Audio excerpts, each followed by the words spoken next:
வணக்கம் மக்களே. நேற்று சிஎம் தளபதி விஜய் அவர்கள் வந்து பார்த்திங்க அப்படின்னா தன்னோட உரையை வந்து சட்டசபையில் பேச ஆரம்பிக்கிறதுக்கு முன்னாடி பார்த்திங்க அப்படின்னா கலைஞர் பெயரை வந்து உச்சரித்ததுனால, தலைவர் பெயரை உச்சரித்ததுனால சாரி கேட்டார். சாரி கேட்டு தான் தன்னோட உரையை வந்து ஸ்டார்ட் பண்ணார்.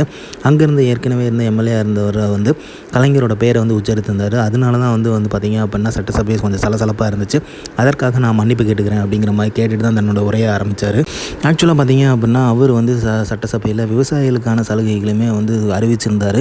அதன் மூலம் பார்த்திங்க அப்படின்னா அரசுக்கு வந்து இழப்பீடு இருந்தாலுமே தமிழ்நாட்டோட முதுகெலும்பாக இருக்கிற விவசாயிகள் தான் எனக்கு முக்கியம். அவங்களுக்கு வந்து முதல் வந்து ப்ரிஃபரன்ஸ் கொடுத்து அவங்களுக்கு என்னெல்லாம் பண்ண முடியுமோ அதெல்லாம் பண்ணிட்டு தான் அதுக்கப்புறம் இதை வந்து பார்த்துக்கலாம். ஸோ அவங்களுக்கான சலுகை எல்லாமே அறிவித்தார். விதியின் 110 கீழ் வந்து அறிவித்தார். அதே மாதிரி பார்த்திங்க அப்படின்னா சட்டசபை ஃபுல்லாகவே இப்போல்லாம் வந்து கலகலன்னு சலசலன்னு தான் இருக்குது. அந்த அளவுக்கு வந்து மாறி மாறி போட்டு வாங்குறாங்க.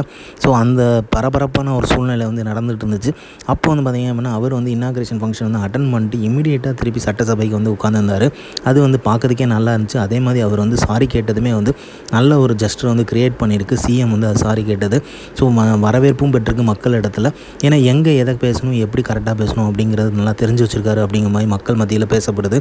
ஸோ முக்கியமாக பார்த்திங்க அப்படின்னா சட்டசபையில் பல்வேறு நிகழ்வுகளை பற்றி டிஸ்கஸ் பண்ணாங்க. ஆனால் முக்கியமாக போதைப் பொருளை தடுப்பு பற்றி தான் ஃபுல் அண்ட் ஃபுல் டிஸ்கஸ் பண்ணாங்க. அதுக்கு தான் காரசாரமான விவாதங்கள் வந்து நடந்துச்சு. ஆனால் வந்து தளபதியோட மூச்சாக வந்து எப்படி வந்து கரப்ஷன் இருக்கக்கூடாதோ, அதே மாதிரி பெண்களுக்கு வந்து சேஃப்டி எவ்வளோ முக்கியமோ, அதே மாதிரி பார்த்திங்க அப்படின்னா சே நோ டு ட்ரக்ஸுங்கிறதுலுமே ரொம்ப தீவிரமாக இருக்கார். இந்த மூணுமே வந்து அவரோட அரசியலில் வந்து என்ட்ரி கொடுத்ததுலேருந்தே அது சொல்லிகிட்டு இருக்காரு. கண்டிப்பாக வந்து அதை தடுப்பார் அப்படிங்கிற முழு நம்பிக்கை இருக்குது. அதற்கான விதையுமே போட்டிருக்காங்க. தனிப்படையாக வந்து ஆரம்பிச்சிருக்காங்க. அதுக்காக வந்து நிதிகளுமே ஒதுக்கியிருக்காங்க.